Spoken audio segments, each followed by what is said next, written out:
Good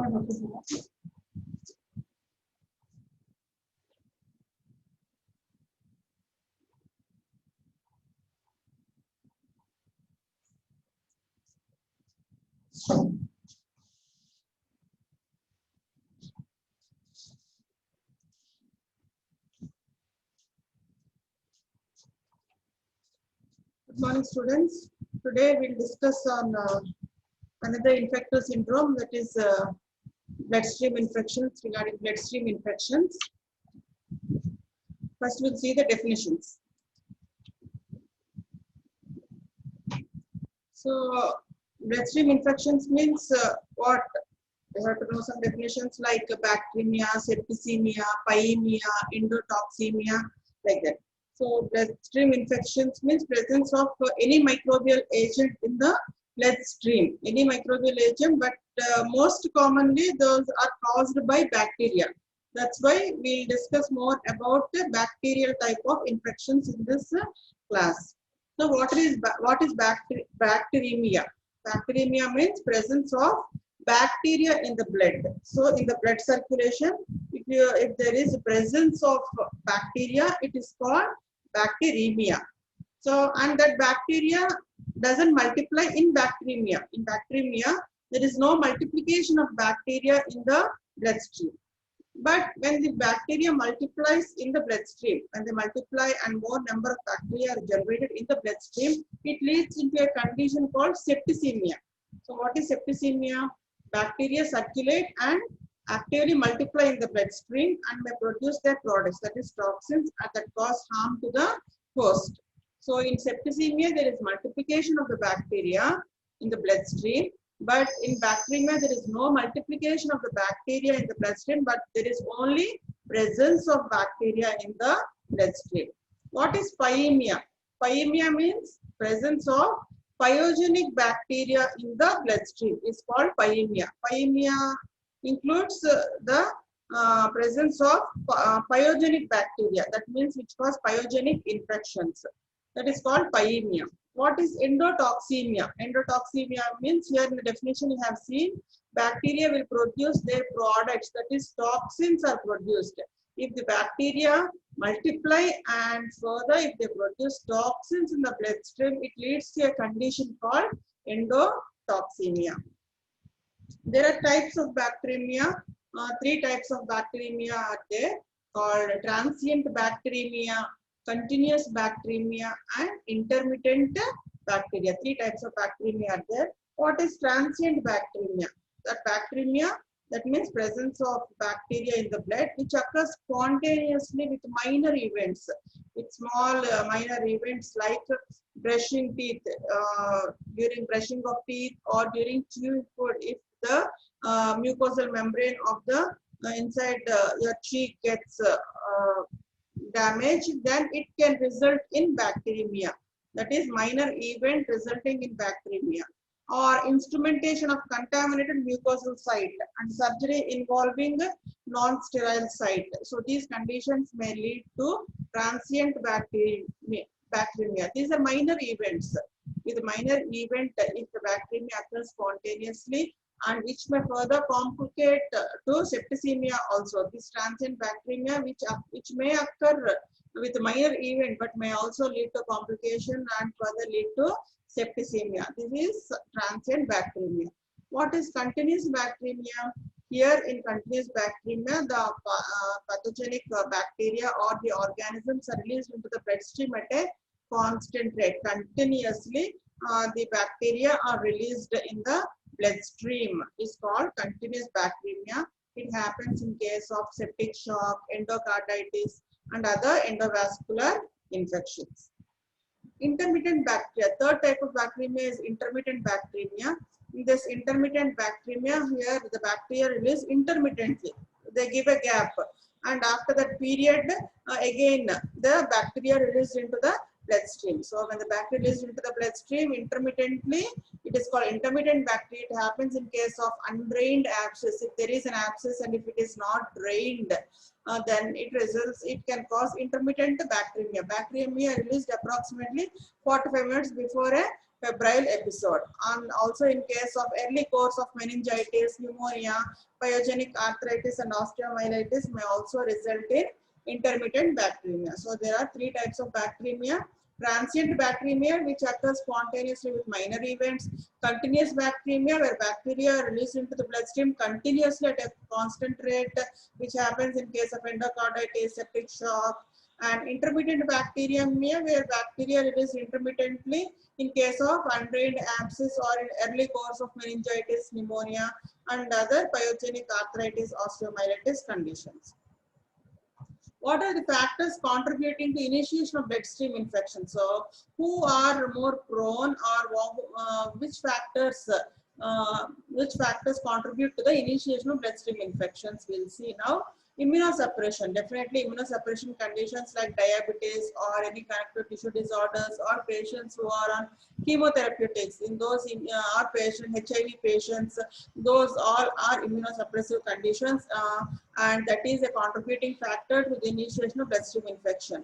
Those who use broad spectrum antimicrobial agents for prolonged periods, their normal flora gets depleted when the persons use broad spectrum antimicrobial agents. The normal flora gets depleted, and they are more prone for drug resistant bacteria, bacterial invasion. So those are that is a contributing factor to the initiation of BSI.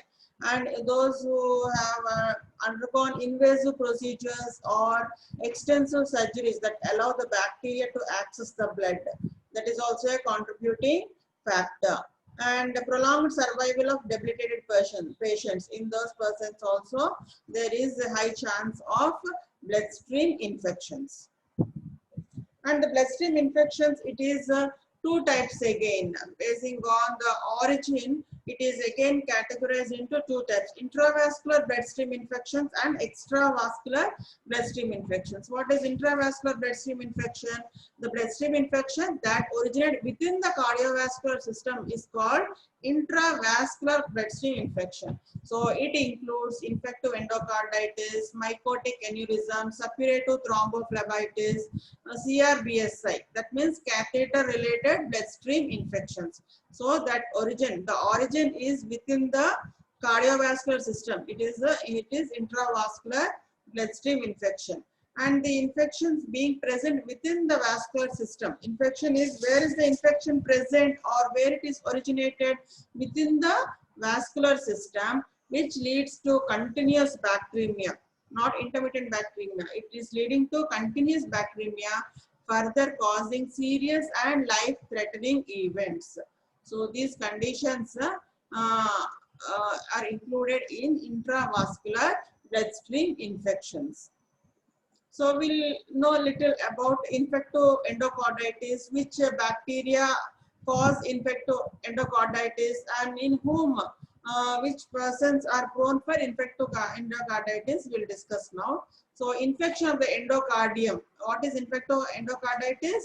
It is infection to the endocardium characterized by the presence of vegetations. You can see some vegetations in the endocardium. What is vegetation? Vegetation means it is a plaque-like thing, which is composed of platelets, fibrin, and microcolonies of organisms. That means bacteria. If it is caused by bacteria or otherwise fungal agents, and scanty inflammatory cells. That plaque is called vegetation. So vegetation is seen in the endocardium, and that vegetation is composed of platelets, some inflammatory cells, fibrin. Also, microcolonies of bacteria or organisms are seen in the vegetation. So where are these vegetations present? In the endocardium, and they're present in the heart valves. They're present in the valves, aortic valve or mitral valve or tricuspid valve. They're present in the valves, heart valves, low pressure side of a ventricular septal defect or on the mural endocardium. So inside the heart, on the valves, they are present. And this endocarditis can be based on, it can be classified again basing on the onset. It is again two types: subacute endocarditis or acute endocarditis. Subacute endocarditis is caused by organisms which have low virulence. Acute endocarditis, sudden onset endocarditis, is caused by pathogenic bacteria which are highly virulent. So highly virulent bacteria cause sudden onset acute endocarditis, and less virulent bacteria, they cause subacute endocarditis. What are the types of valves affected? It can be native valve, native mitral tricuspid or aortic valve, or a prosthetic valve which is placed after a surgery, cardiac surgery, maybe after mitral valve replacement or aortic valve replacement. So any type of valve can be affected. It can either be a native valve or a prosthetic valve can also be affected after a cardiac surgery. And it is also, endocarditis can also be associated with intravenous drug abuse. So those who inject this drugs intravenously, those persons are also susceptible to endocarditis. So what are the organisms that cause endocarditis or agents of endocarditis? Staphylococcus aureus and Coagulus negative staphylococci, streptococci, mainly viridin streptococci, enterococci, pneumococci. These are all gram-positive bacteria that cause endocarditis. Then fastidious gram-negative coccobacilli, which are has a group, they can cause endocarditis. Then gram-negative bacilli can cause fungi like Candida, and diphtheroids can also cause endocarditis. Culture-negative endocarditis can be caused by Bartonella and Coxiella. These are the agents of bacterial agents of endocarditis, and fungi like Candida can also cause endocarditis. What are the commonest agents of endocarditis? Then again, which bacteria cause native valve endocarditis and which bacteria cause prosthetic valve endocarditis? Native valve endocarditis is caused by bacteria like Staphylococcus aureus and community acquired viridin streptococci. Healthcare acquired endocarditis caused by Staphylococcus aureus. Overall, native valve endocarditis is caused by Staphylococcus aureus. Prosthetic valve endocarditis, it is again two types: early prosthetic valve endocarditis and late prosthetic valve endocarditis. Prosthetic valve endocarditis means after cardiac surgery. If within 12 months of valve replacement, if endocarditis happened, it is called early prosthetic valve endocarditis, which is mostly caused by Staphylococcus epidermidis.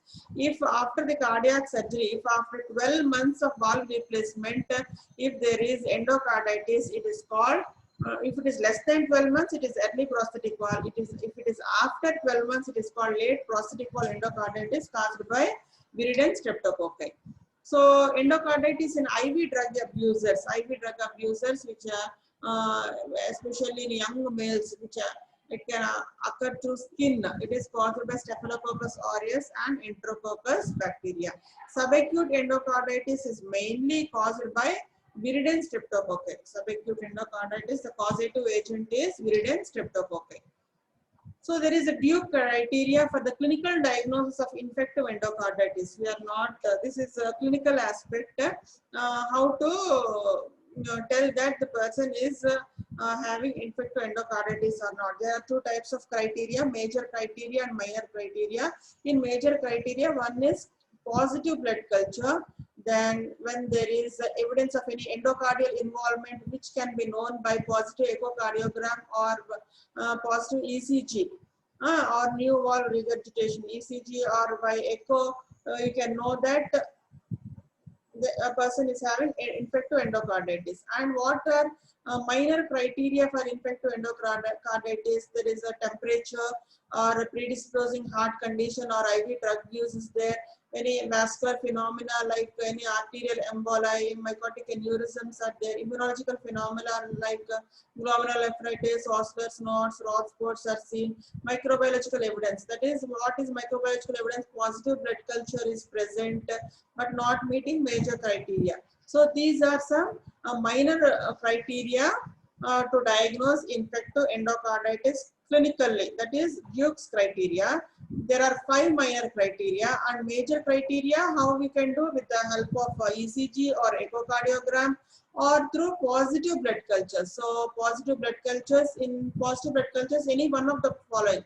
Typical if an infective endocarditis organism is isolated from the blood culture, if typical infective endocarditis organism is isolated like Staph aureus or Viridin streptococci is isolated, or Enterococci is isolated, then we can diagnose as infective endocarditis. Or persistently positive blood culture with agents other than typical organisms. If non-typical organisms are isolated, then also you can tell as infective endocarditis when blood culture sets drawn. So this all in lab diagnosis we'll discuss. And if any single positive blood culture for Coxiella is atypical one, no, this organism is atypical. So Coxiella burnetii, if it is isolated in a single positive blood culture, then you can tell it is the causative agent. Okay, if it is typical bacteria, typical infective endocarditis organism is isolated, it should be at least from 2 separate sets of blood culture. That separate sets of blood culture we'll discuss in the laboratory diagnosis part. You know that there is a modified Duke criteria for clinical diagnosis of infective endocarditis, that is major criteria and minor criteria. So to tell that definitive endocarditis is present, at least 2 major criteria should be present, or 1 major criteria and 3 minor criteria should be present, or at least 5 minor criteria should be present for diagnosing as infective endocarditis. There is one more bloodstream infection, that is catheter related bloodstream infection. These catheters are placed, the central line catheters are placed into the patient, severely ill patients or debilitated patients, for the purpose of giving medication or nutrition, parenteral nutrition. That means the person cannot take the food orally through his mouth, then through the central line, through the intravenous line only the nutrition is also given, that is parenteral nutrition, or and the drugs are also given through the central line, that is for medication. So central lines are kept for 2 purposes, for nutrition, parenteral nutrition, and for medication.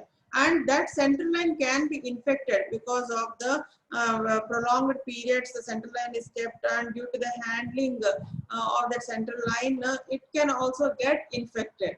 So that infection to the central line is called catheter related bloodstream infection, central line or peripheral line. So any infection to the central line or peripheral line bloodstream infection is called catheter related bloodstream infection. So what are the diagnostic criteria for catheter related bloodstream infection? So for catheter related bloodstream infection, first of all, there should be presence of a central line. Then what are the clinical criteria? Signs and symptoms of sepsis should be present, like the person should have fever, hypertension or tachypnea. What are the culture criteria? Culture criteria means culture of both central line and peripheral line blood specimens must reveal the same pathogen. So same organism should be isolated from central line and the peripheral line. Intravenous drugs or salines go through the peripheral line. So through central line, medications on the also nutrition goes to the central line. So both central line and peripheral line should reveal the same organism, should reveal the same pathogen, with central line bottle flagged positive at least 2 hours more earlier than the peripheral line bottle.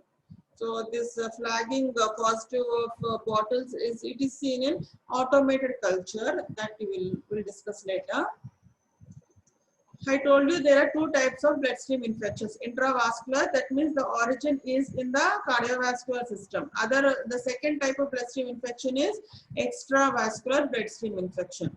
Extravascular bloodstream infection is more commoner than intravascular type. So extravascular only is more common, and the organisms multiply at a primary site, at a different site or a primary site. First the organisms multiply, maybe in the genitourinary tract or respiratory tract, or in the abscess, surgical site, wound infections, or biliary tract, like that at different site or in a primary site.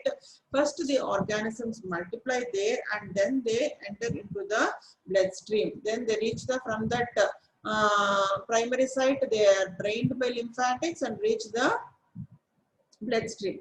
They multiply more widely and further leading to septicemia.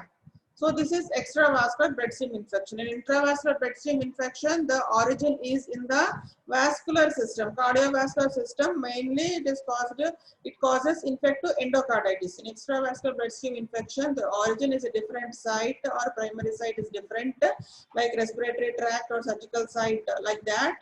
In that site, the bacteria first multiplies. Then from that site, it reaches the lymphatics and reaches the bloodstream, causing bacteremia or septicemia, further leading to septicemia. It is called extravascular bloodstream infection. So what are the organisms that cause extravascular bloodstream infection? Mainly it is caused by Escherichia coli and other GNB like Klebsiella, Proteus, Enterobacter, Pseudomonas. Intravascular, it is mainly caused by gram-positive bacteria. Mainly it is caused by gram-positive bacteria like Staph aureus or Viridin streptococci, Enterococci, like that. But extravascular is caused by gram-negative bacteria, Haemophilus influenza, then pneumococcus, which is a gram-positive bacteria, then Brucella, Salmonella typhi, Listeria, Staphylococcus aureus, and Coagulous staphylococcus. These are the bacteria which cause extravascular bloodstream infections.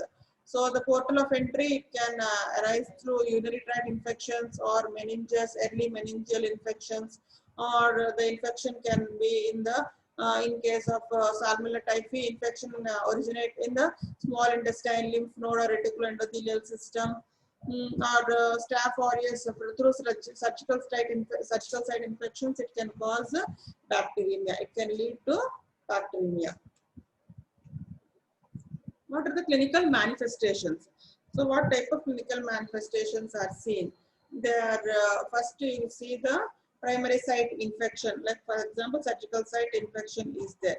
It then through lymphatics and further they spread to blood, causing bacteremia. And after bacteremia, the bacteria multiplies in the bloodstream, it leads to septicemia. And the clinical manifestations are evident only in the septicemic stage.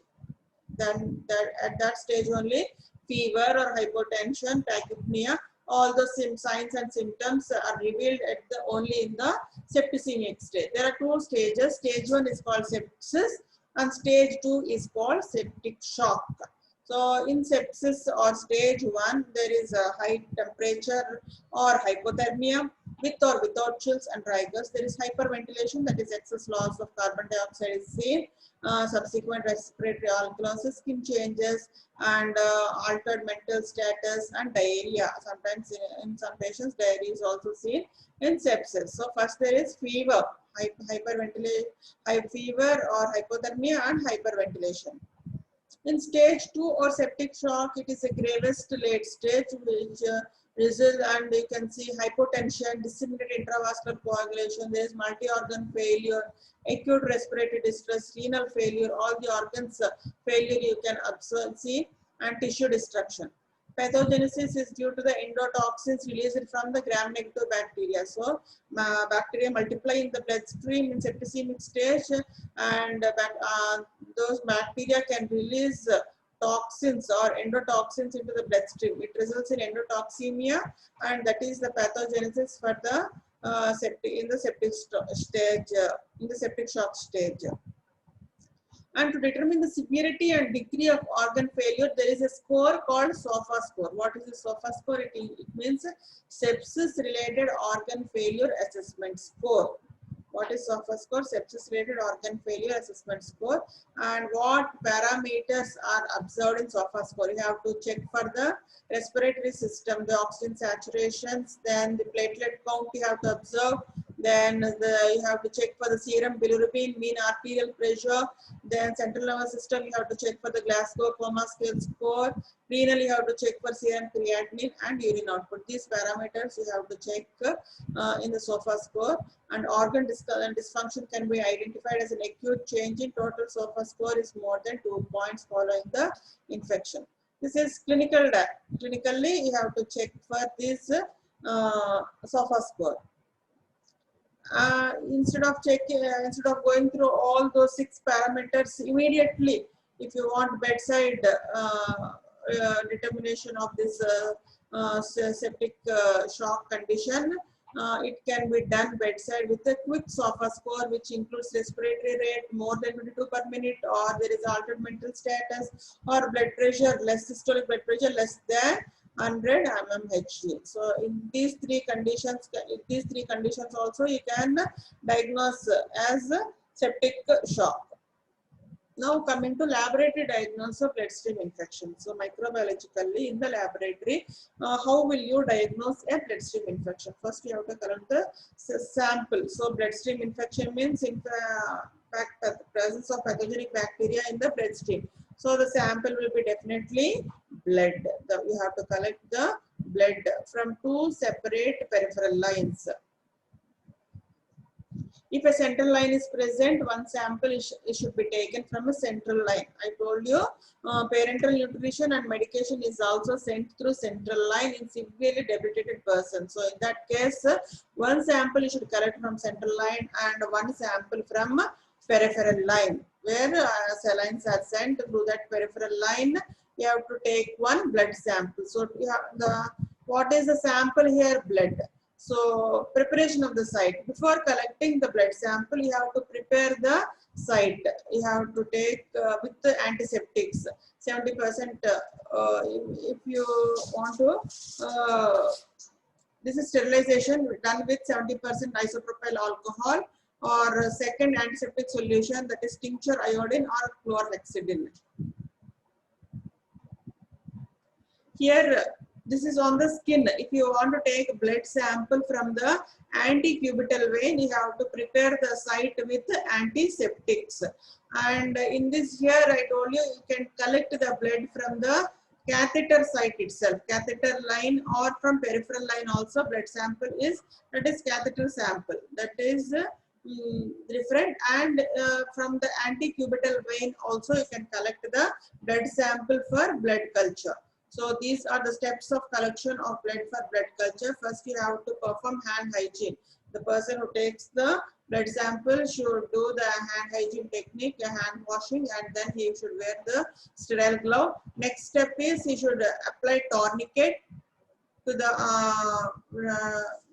arm where he wants to collect the blood. He should first apply tourniquet and then he should palpate the antecubital vein. He should palpate, and then next step is he should use 70% alcohol to disinfect the area.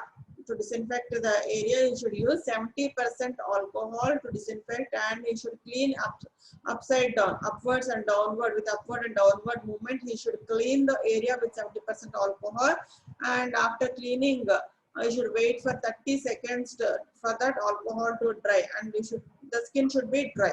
Next, second disinfectant should be added, that is chlorhexidine or povidone iodine swab. With that swab, he has to sterilize the area again with second disinfectant.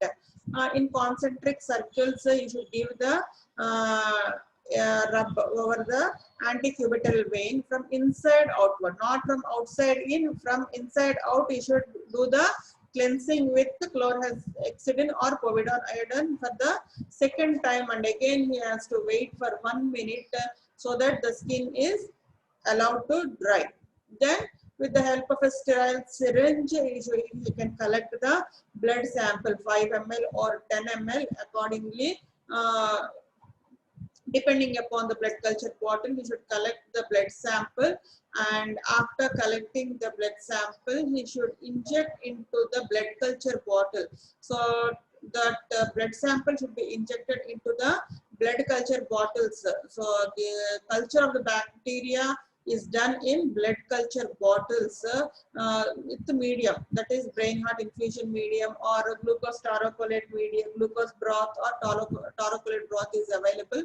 Those are called blood culture bottles. First, you have to sterilize even the rubber cap. You have to cap of the blood culture bottle. Then with that syringe directly, you should inoculate the blood into the blood culture bottle. So these are the steps for collection of blood for blood culture. So 5 ml or 10 ml you can inject into the blood culture bottle by directly piercing into the rubber cap of the blood culture bottle. So timing of collection, when should you collect the blood sample? The blood sample should be collected before starting antimicrobial therapy or antibiotic therapy. Before starting the medication itself, you have to collect the sample. If already the medication is started, means then just before the next dose of antimicrobial agent, you have to collect the blood sample. So how much volume of blood sample should be collected? So in adults, at least 10 to 20 ml of blood should be collected. 10 to 20 ml of blood should be collected. And in pediatrics, lesser amount of blood sample should be collected. That is 1 to 3 ml per bottle for pediatric and 8 to 10 ml per bottle for adult. Okay, higher volume of blood. So 10 to 20 ml is higher volume. Like that, you have to do for two times or 3 times. 10 to 20 ml of blood should be collected 3 times at least to tell that the person is to diagnose the person is having infected endocarditis or not. At least 3 sets of blood samples should be collected, that is 10 to 20 ml. Why that much volume of blood should be collected? Means higher the volume of blood, greater is the yield of isolation. So high volume, from high volume blood only you can isolate the organism easily. Greater is the yield of isolation. That's why for that purpose, even though the person is weak or ill, we collect a high amount, higher volume of blood for that purpose. Why? Because for the better yield of isolation. So how many number of blood cultures should be done? At least 2 to 3 blood cultures should be done. 2 to 3 sets should be done. That is, blood culture is done for isolation of aerobic and anaerobic organisms. So that isolation is done for both aerobic. We have discussed, I told you, mainly about aerobic bacteria, but blood culture is done for isolation of aerobic and anaerobic bacteria also. So that constitutes one set. Aerobic bacteria and anaerobic bacteria, one set. Like that, you have to do that procedure for 3 times. One time, on day 1, aerobic and anaerobic bacteria. Next, after few hours, or again on the next day, again. That is the second set. And again, maybe after few hours or on the third day, like that, you have to do the blood cultures for at least 2 to 3 times. And what are the media available? Usually, this is the conventional culture method. This one, aerobic and anaerobic, this sets, this is all about automated culture method. Here in conventional culture method, 2 types of media are available, like monophasic medium and Castneda's biphasic medium. In monophasic medium, 5 to 100 ml of blood brain heart infusion broth is used. 50 to 100 ml of BHA broth is used. In Castneda's biphasic medium, there is agar, slope and BHA broth. Both in a bottle, in a single bottle, you find the broth as well as a solid media, that is agar, slope. And after you collect the blood sample, it is injected into this BHA broth. So it should be 1 in 10 dilution. 1 in 10 dilution. That means if you take the blood 1 part, 10 times it should be diluted with the broth. Why the dilution should be done? Because antibacterial components are there in the blood which doesn't allow the M to grow. So to dilute that antibacterial components in the blood, we dilute with this medium, BHA broth or some glucose broth, the taurocolate broth can be used. So why the dilution? 1 in 10 dilution means if you take 5 ml of blood into the bottle, inside that bottle you should have 50 ml of BHA broth. Or instead of diluting with this BHA broth, you can add SPS. SPS means sodium polyenethyl sulfonate, which is an anticoagulant. It also counteracts the bactericidal action of the blood. So in the blood there are some bactericidal components or antibacterial components are there in the blood which doesn't allow the bacteria to multiply in the blood. So to counteract that antibacterial components, we have to dilute. How much dilution you have to do? 1 in 10 dilution you have to do. So in automated culture methods, the instruments are available like BACTEC or BACT-alert or BACT-alert Virtuo. These are the instruments available. So what are the advantages of this automated culture media? The growth is continuously monitored and is read and the reading is recorded every 15 to 20 minutes. Early detection is possible with the automated culture method. Early detection you can do immediately. Within a day you can tell the organism, and after the reading is seen in the instrument, the growth is detected and the system gives a positive signal. Then the bottle is removed and processed similarly as done for conventional bottles. That is something regarding the automated culture method, how you do. What is the advantage of automated culture method? Faster isolation, increased sensitivity. And how will you identify the bacteria? Means by colony morphology only. That is again, even though it is automated method, again you have to do colony identification, then gram staining, biochemical reaction should be kept, and further confirmation with the serological test is a routine thing. So that is about the bloodstream infections. Okay, what type of bloodstream infections, what type of bacteremia, those all we have discussed in the class. That ends the bloodstream infections.